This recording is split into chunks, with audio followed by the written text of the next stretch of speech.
आज जरी या निवडणुकांच्या संदर्भात जरी मला तुम्हाला आपल्याशी बोलायचं होतं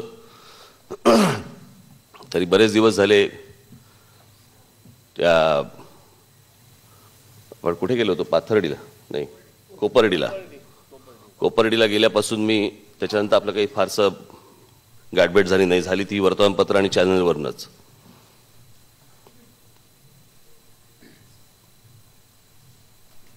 कोपर्डीच्या त्या भेटीनंतर मी तिथे भेटलो त्या कुटुंबाला भेटलो जिथे तो बलात्कार झाला होता त्या मुलीवरती बिचारी गेली ती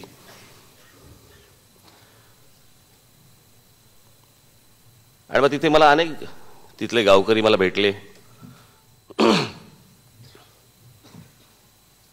त्यांनी त्यांच्या व्यथा सांगितल्या काय काय गोष्टी होतात ते सांगितलं आणि मग मी त्यावेळेला एक म्हटलं होतं की त्यांनी विषय काढला होता ॲट्रॉसिटीचा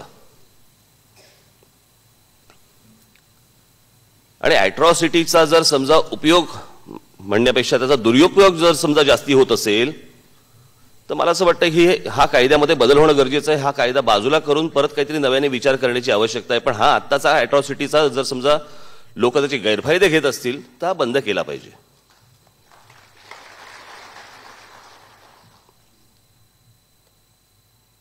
आणि अनेक ठिकाणी हे गैरफायदेच जास्ती दिसत आहेत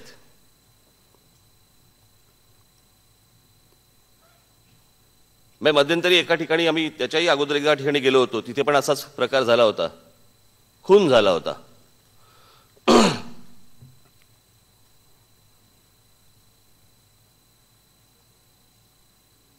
मी जाऊन त्यांना भेटलो तिथे वगैरे त्या दरम्यान जवळपास तिथले घराघरातनं बाहेर काढून 100 पोरांना पोलिसांनी मारले हा ॲट्रॉसिटीचा असाच काहीतरी विषय होता आणि खून झाला होता बाहेर काढून मारले आणि नंतर कळलं की त्या पोरांचा काही संबंध नव्हता जो खून झाला होता त्या घरातल्याच व्यक्तीने त्याचा खून केला होता आता जर समजा अशा प्रकारचे मुळात पहिल्यांदा जातीनिहाय धर्मानिहाय कायदे हवेत कशाला आरक्षणाच्या बाबतीत पण माझं तेच म्हणणं आहे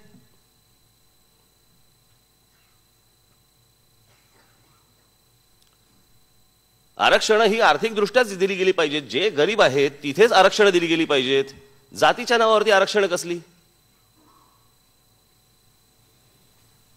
मग ॲट्रॉसिटी बद्दल बोलल्यावरती माझ्या विरोधात मोर्चे निघाले माझ्या विरोधात केवढी स्टेटमेंट्स मी बोलल्यानंतर आत्ता काल परवाकडे शरद पवार साहेब बोलले सगळे चिडीचूप कोणी बोलायला तयार नाही त्यांच्या विरोधात बोलावं की न बोलावं हा माझा विषय नाहीये पण सध्या काय चाललंय राज ठाकरे बोलला ना काही झोडा वर्तमानपत्रातनं झोडा चॅनलवरनं झोडा मी काल बोललो ना ठाण्याला दहीहंडीचा विषय मी समजा बोललो की नाही चांगली झाली पाहिजे दहीहंडी झालीच पाहिजे आणि झालीच पाहिजे केवढा त्याच्या विरोधात केवढे लेख काय त्याच्यावरती अग्रलेख काय केवढ्या गोष्टी त्याच्यावरती सुरू झाल्या मग त्या दिवशी नरेंद्र मोदी बोलले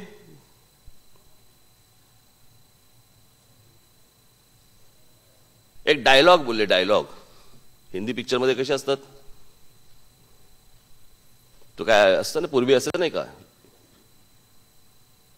बुलडोजर आपको अगर घुमाना है तो मेरे ऊपर से करो झोपड़े तोड़ने नहीं दूंगा वगैरे असायचं ना पूर्वी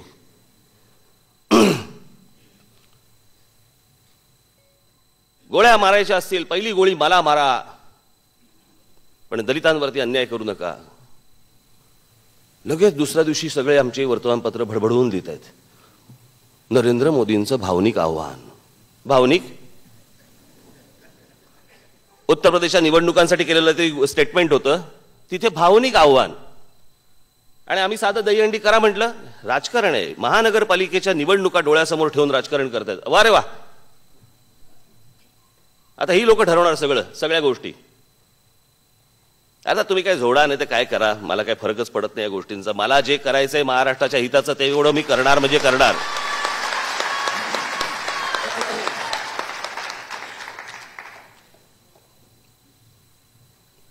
ते निश्चित करणार. तुम्ही किती टीका करा, काही करा, मी जे बोलतोय ना आता, हे सगळं सांगतोय ना, नंतर पटेल, सगळ्यांना पटेल.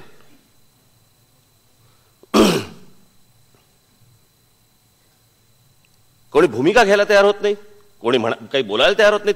तुमचं सगळ्यांचं अस्तित्व खराब म्हणजे संपवण्याचं हे सगळी कारस्थानं सुरू आहेत. हे सगळे मराठी हिंदू सण जेवढे आहेत ना, हे सगळे बाजूला काढायचे, सगळे संपवायचे. आणि असल्या गोष्टींवरती आमच्या लोकांना लिहायला भयंकर आवडतं. हिंदू सणांवरती लिहितील, भरभरून लिहितील. मध्यंतरी एका वर्तमानपत्रामध्ये 4 ओळी ख्रिश्चनांवरती लिहिल्या होत्या विरोधामध्ये. आग्रलेख मागे घ्यायला लावला आणि माफी मागायला लावली होती पहिल्या पानावरती, की आम्ही माफी, संपादकाने माफी मागितली, आम्ही माफी मागत आहोत आणि अग्रलेख मागे घेत आहोत. अशी वेळ नव्हती आली कधी कोणावर. ख्रिश्चनांच्या भावना दुखावतात. आता मी हा कार्यक्रम झाल्यानंतर मी जाणार आहे एका ठिकाणी, त्या आपल्या हॉस्पिटलला. परवा दिवशी तिथे आपला एका पोलीस कॉन्स्टेबलला ट्रॅफिकच्या मोटर बाईकवरनं 2 मुलं चालली होती, हेल्मेट घातलं नव्हतं म्हणून थांबवलं. तर दुसऱ्या एका पोराने येऊन, त्याच्या काहीतरी भावाने येऊन त्या पोलिसाला रॉड मारला इथे. अजून शुद्धीत आलेलं नाहीये. 23 ऑगस्टला झालेली घटना आहे. 2 पोरं कोण होती? मुसलमान. कॉन्स्टेबल कोण आहे आमचा? मराठी. मला कालच कळलं की लीलावतीमध्ये आहे म्हणून. मी आताच भेटायला जाणार आहे त्यांना, त्याला नाही, त्याच्या कुटुंबियांना, कारण तो तर शुद्धीत नाहीच आहे. का नाही हिंमत हो त्यांची, सरकारची का नाही हिंमत होत? का नाही देवेंद्र फडणवीस गेले? गृह खातं त्यांच्याकडे आहे ना. कुठचा मंत्री गेला? नाही गेला. आमचा मराठी कॉन्स्टेबल मरतोय ना, फटके मारतोय, मरू देत. उलट असतं तर आमच्या मराठी कॉन्स्टेबलने समजा एखाद्या मुसलमानाच्या जर समजा रॉड मारला असतं तर सगळे धावले असते. मतं पाहिजेत, मतं. आम्ही बोललो की मतं, आणि हे सगळे उदारमतवादी आहे. कुठची कायद्याची भीती आमच्याकडे? कुठची कायद्याची भीती नाही, कोणाला काही वाटत नाही. मी त्या दिवशी त्या बलात्कार झाल्यानंतर, मी त्या मुलीवरती झाल्यानंतर मी बोललो, शरीयत सारखा कडवट कठोर कायदा आपल्याकडे आला पाहिजे तर हे बलात्कार थांबतील आपल्याकडचे देशातले. शरीयत काय? शरिया सुरू. राज ठाकरेंना इथे शरिया आणायचंय. शरिया, त्याच्यासारखा कठोर कायदा आणा म्हटलं. आज ती घटना घडल्यानंतर, आज केवढं ते कुठचं ते दिल्लीचं प्रकरण झालं होतं, निर्भया, केवढं चालवलं त्या मीडियाने. 4 महिने, 3 महिने, 4 महिने, 5 महिने चालू आहे. एवढं सगळं प्रकरण अख्खं उभं केल्यानंतर देखील, एवढा सगळा गाजावाजा केल्यानंतर देखील देशातले बलात्कार थांबले का हो? का नाही थांबले? का भीतीच नाहीये. कायद्याची म्हणून भीती लागते ना, ती भीतीच नाहीये. जा कधी सौदी अरेबियामध्ये आणि बलात्कार केल्यावरती काय करतात बघा एकदा.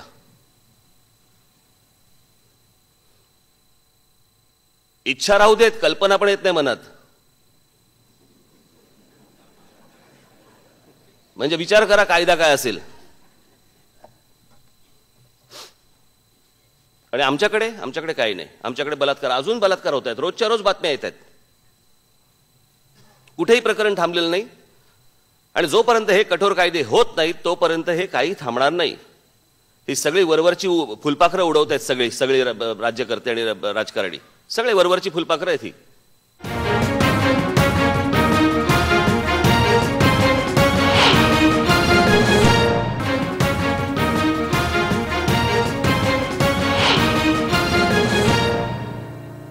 मी एक परवा दिवशी जीएसटी बद्दल बोललो ना तुम्हाला, की जीएसटी म्हणजे काय चालू आहे यांचं, सगळं केंद्र शासित करायचं. सगळ्या गोष्टी केंद्राकडे घ्यायच्या, तुमच्याकडे काही ठेवायचे नाही. राज्यबिज्य काही नाहीत, शहरबिर काही नाहीत. आम्ही सांगू तसे तुम्ही राहा. पुन्हा वेगळी मोगलाई सुरू झाली. त्या जीएसटीच्या संदर्भात देखील सगळं केंद्रात जाणार आणि नंतर आम्ही काय वरती बघत बसायचं. दे दान सुटे ग्रांड,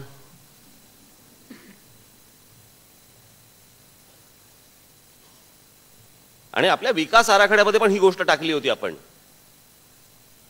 2014लाच.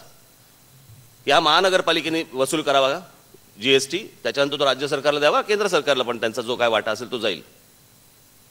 उद्या या महानगरपालिकांमध्ये पैसे नाही आले तर रोजचा कारभार चालणार कसा? कशाच्या जीवावर चालणार? ही एवढी वाढलेली शहरं सगळी कशाचा पायपोस कशात राहिलेला नाही. त्या कल्याण डोंबिवलीवर चालू होते फेरीवाल्यांचं प्रकरण. हे फेरीवाले रोजच्या रोज वाढतायत. सगळे तुमचे फुटपाथ अडवून ठेवलेले आहेत. लोकांना चालता येत नाहीये. काही नाही, त्याच्याबद्दल कोणी बोलायला तयार होत नाहीये.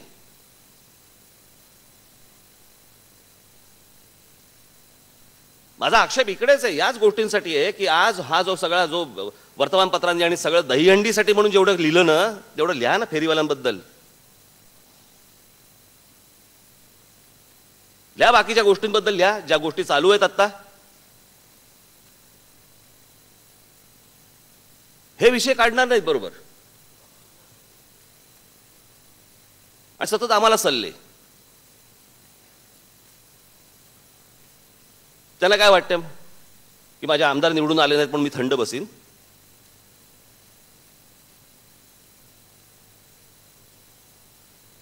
मला या असल्या गोष्टींनी काहीही फरक पडत नसतो. हे आमदार येवत किंवा नाही येवत, माझी सत्ता रस्त्यावर आहे.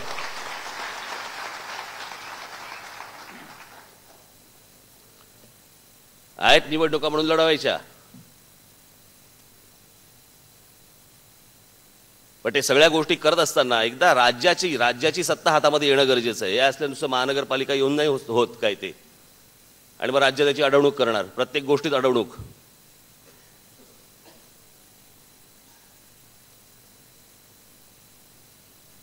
मी आज जरी तुम्हाला या निवडणुकांच्या साठी म्हणून बोलवलेलं असलं, या निवडणुका येतील, लढवा, तुम्ही जोरात लढवा, पण नक्की माझ्या भागामधल्या काय गोष्टींची सुधारणा करायची आहे याचा एक आराखडा हा तुमचा तयार असला पाहिजे. नुसताच आराखडा असा करून चालत नाहीये की आता मग हा प्रभाग काय होणार, ह्याच्यावर कोणतं आरक्षण पडणार. आमच्या चिंता त्याच, आणि आरक्षणाच्या दृष्टिकोनातून एकमेकांकडे बघत असतात. महिला पडलं तर ही होईल का ती होईल, आणि मग तिचं काही जाती नाही पडतात. ओबीसी झाला तर मग हा पडेल का तो पडेल. मग तो आत्ताच त्याला बर्बाद करायला सुरुवात करा. रात्रभर झोपेमध्ये कसा बर्बाद करायचा.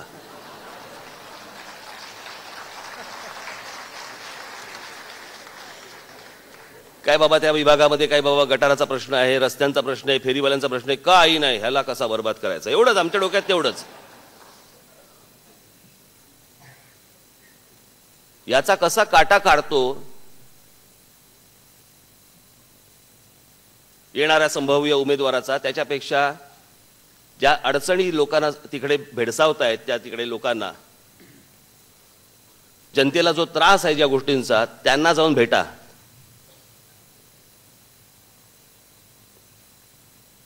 आपण का निवडणुका लढवायच्या आहेत हे एकदा ठरवलं पाहिजे ना. कशासाठी निवडणुका लढवायच्या आहेत? झालात नगरसेवक, झालात आमदार, झालात खासदार, काय करायचं पुढे? 1952 सालापासून आजपर्यंत इतके खासदार झाले, नावं तरी लक्षात आहेत का? या देशात इतके आमदार आले, कोण माहिती आहेत? इतके नगरसेवक झाले, कोणाला पत्ता आहे? पण ज्यांनी उत्तम कामं केलेली आहेत, लोकांना त्यांचं नाव माहिती आहे, ठाऊक असतं, पण त्या गोष्टी कामावरतीच असतात. पण मला फक्त एवढंच सांगायचं की हे सगळं ठीक आहे, पंचायत समित्या, जिल्हा परिषदा, महानगरपालिका, नगर परिषदा, नगरपंचायती वगैरे या निवडणुका येत असतात.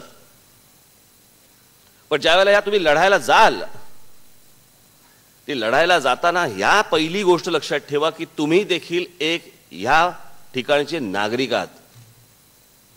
तुम्ही असाल नगरसेवक झाला असाल, तुम्ही असाल कोणी आमदार झाला असाल, परंतु तुम्ही सर्वप्रथम इथले नागरिक आहात, आणि नागरिक म्हणून तुम्हाला तुमची कर्तव्य बजवायला पाहिजेत. लोक म्हणतात की आमच्या इकडे जर समजा रस्ता चांगला नाहीये, तर तो तुम्हाला पण दिसतोच ना रस्ता चांगला नाहीये. मग का नाही चांगला होत रस्ता? का त्याच्यात खड्डे राहतात? आमच्याकडे चालायला आम्हाला फुटपाथ नाही आहेत, फुटपाथ साफ झाले पाहिजेत. आताच मला कोणीतरी सांगत होतं की त्या डोंबिवलीच्या काहीतरी फेरीवाले आणि ह्या सगळ्या गोष्टींबद्दल काहीतरी आपले लोक उपोषणाला बसले होते. हे उपोषण नाही करायचं, आपलं काम नाही ते. यातल्या फालतू भानगडीत नाही पडायचं. एक तर कोणाला कदर नाहीये, दोनदा तीनदा अण्णा जाता जाता वाचलेत.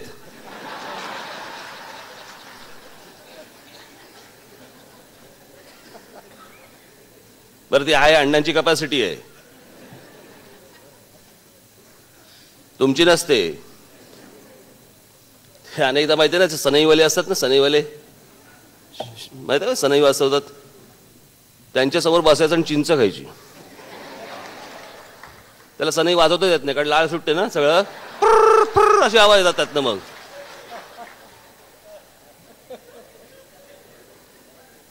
त्या असले उपोषणाच्या भानगडी कधी पडू नका. तुम्ही उपोषणाला बसला असाल बाजूचा कोणतरी एक वडापाव खात येईल तुमच्या समोर की झालं तुमचं बोंबललं सगळं. आणि उपोषण समजण्यासाठी पण जी काही मानसिकता राज्यामध्ये किंवा राज्य सरकारमध्ये लागते ना, तीही आपल्याकडे नाहीये. फुकटचे जाल.